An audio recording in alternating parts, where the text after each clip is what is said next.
When I was 35 years old, I just had the feeling like I'd rather be dead than fat.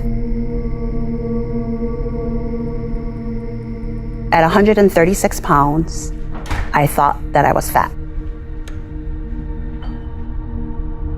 So I was dealing with this obsession, doing different things, the bulimia, the diet pills. And I just would do anything not to be fat. I got a friend who was doing crystal meth, and I asked for one small little baggie. I don't want to do it to get high.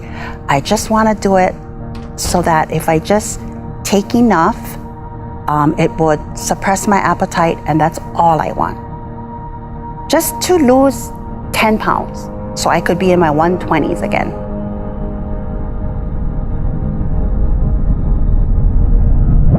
I became very quickly addicted within a matter of 2 weeks.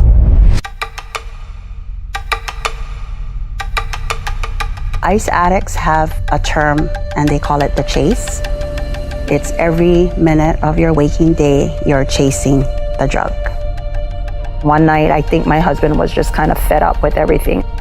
He was gonna leave me.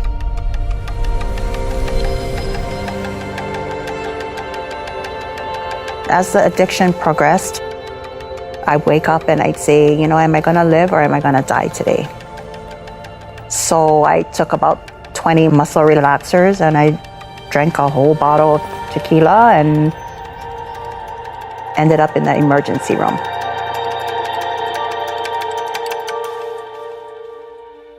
I knew I had to do something or I was gonna lose literally everything. When the therapist said to me, any kind of recovery or any recovery program is based upon faith in a higher power or faith in God, I was very angry.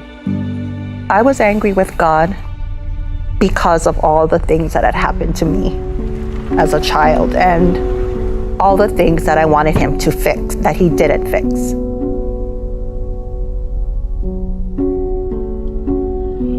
Back in the day, it was called discipline. So I was angry with him, so angry. Any addict knows that there are other issues that fuel your addiction. Then I got a phone call from a relative and he said, Auntie, I just wanted to let you know that the church has an addiction recovery program. Grudgingly, I told God, okay, I'm gonna do it your way. And if it doesn't work out, then you cannot blame me because this is my one last shot with you. And so as we went through the steps, step number 3 came up, and it was trusting God, turning your will over to God. Okay, so now you're telling me the same old thing. I gotta do things your way. I couldn't see it. The real help came one day when I read an article from The Ensign, a spiritual magazine that I said I was never gonna read. And in this article, he talked about Lot's wife. Lot and his family, of course, were asked to leave the city. It was going to be destroyed, and they were cautioned, while you're leaving the city, don't look back. And we all know that Lot's wife looked back and was turned into a pillar of salt. Why did this happen to her? Why was she turned into a pillar of salt just for looking back?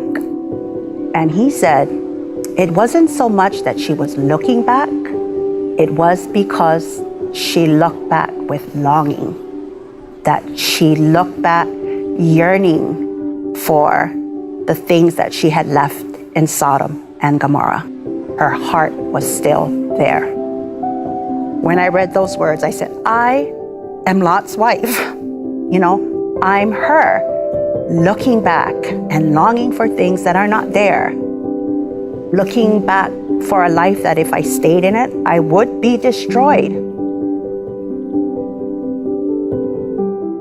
In my mind, step 3 is all about trusting God and realizing that the creator of this universe can not only help you recover, but he can literally provide a different life for you, a new heart for you,